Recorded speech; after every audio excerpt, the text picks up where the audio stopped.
Judith was the unit head of the Pavement Management Unit at the North Carolina DOT, where she retired in 2016. She was a past president of the Southeast Pavement Preservation Partnership and a member of TSP2. Judith was the vice chairman of the AASHTO Joint Technical Committee on Pavements and chairman of the Darwin-ME Task Force. She is active in Transportation Research Board and the chair of the Standing Committee on Pavement Preservation, AAHTO 18, and a member of the committees on pavement rehabilitation and pavement management. Judith will sound the clarion call to action, including the lessons we can learn from this conference. She will also explain the necessary linkage between an asset management plan and a pavement management system. It is not an easy thing to come to a 4-day conference and then wrap it up in 15 minutes.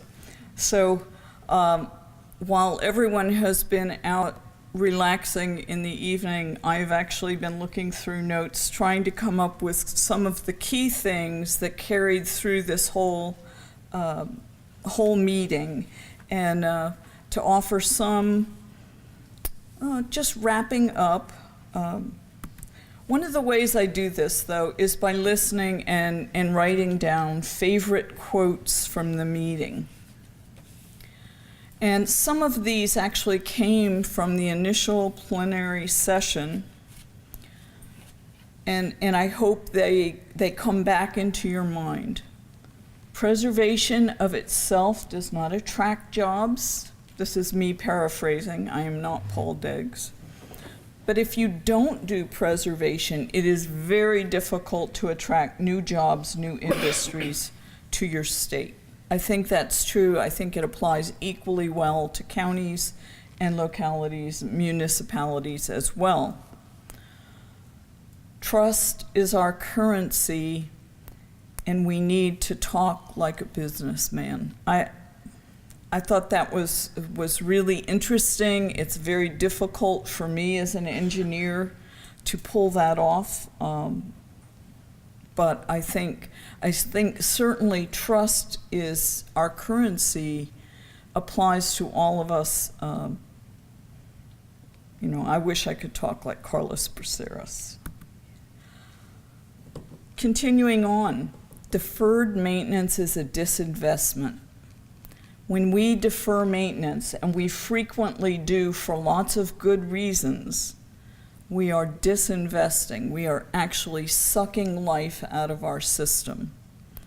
And then another thing that he liked, he talked about Jean-Francois Corte, was our failure to anticipate the kind of funding we were going to need as our infrastructure aged.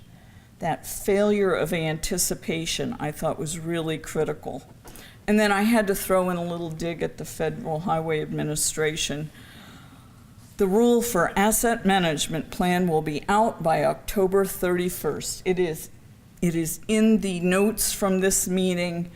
Now, for those of you who have been around a while, that rule is 2 years late. So, whatever. But it's now in here. It was a quote from the meeting. He said it twice. He did. He said it twice. That makes it all the more true. On performance measures, and there were sessions on performance measures, there were sessions on many of these individual aspects, but on the topic of performance measures, we need to relate our inputs, the dollars and the people, our agency personnel, and so forth, to the outputs. What are we getting in terms of performance? That's the whole point of performance measures. And to the extent possible, we need to make our projects include safety, preservation, mobility, and all the other goals that our agencies have. And this came back very interestingly in a presentation tying pavement management, pavement preservation to ADA compliance. That was a very interesting presentation. So I was listening.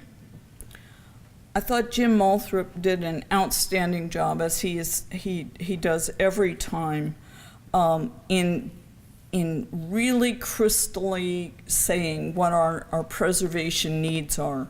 We need to solve the long-term funding of the Highway Trust Fund. That isn't just for preservation, that's for pavement and bridge in general. We need to formalize specifications for pavement preservation through AASHTO so that more states are using common specifications. That helps our contractors, and it should also help our bid prices. We need a PG grading system for emulsions. The Emulsion Task Force has been working on that and making progress. And then we need a quality construction workforce and a quality inspection workforce. We've heard a lot of that in the certification presentations and in a variety of presentations, including the vendor presentations, the industry. Other issues that were voiced in this meeting: attracting a new generation to our industry at all levels, young engineers, technicians, and construction personnel. This is a topic about which I seem to be more optimistic than most people. I think there are going to be issues going ahead, but I have a lot of faith that we have some really high-quality people coming into our industry. And we are trying new things. Had a very interesting presentation on 3D distress data collection, structural evaluation at highway speed, advanced skid testing with SCRIM. Don't ask me what that is. He had it written out, but I don't remember. But there are lots of new advances. One of the things that I think has really grown in the last 10 years, we are thinking about the environment. We are thinking about it. Very interesting presentation on green chemistry. To develop new products that perform as well as existing, cost the same or less than the existing products, and that have no hazardous substances. If you start with that as your premise, then you don't end up having to try and justify and develop material handling processes for your people. You just solve that problem to begin with. Another very interesting presentation, LA County used preservation to cut their greenhouse gases 80%. It was very impressive. And sustainability in general. There were many, many presentations and many of the displays related to these topics. Controlling our milling stockpiles to optimize use so we reuse all of the material. Use of wrapped slurry, bio-binder, in-place recycling. These were great topics, some very interesting presentations. And so we get to my challenge to you, because if we all just come to this conference, take a few notes in the margins of our programs and go back and then immediately get sucked into our job as usual, then we didn't really optimize what we got out of this conference. So what I suggest, if you're driving, you can put this in your head and kind of drive on. But think about one or two things that you heard about at this conference that you want to try, that you want to give a shot. Try them for yourself. Ask questions. You now have names, emails, and phone numbers for everyone at the conference. If you need to ask a couple questions, send an email. People are very forthcoming with their experience. If they work, share them up your organization so that the message goes up not only about what worked for you, but the value of the conference to your organization.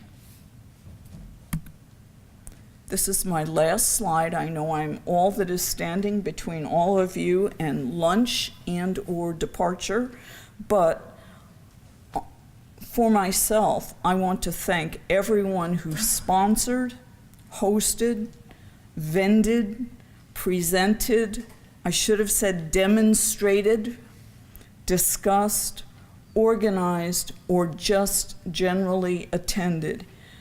And most importantly, safe travels home. Thank you very much.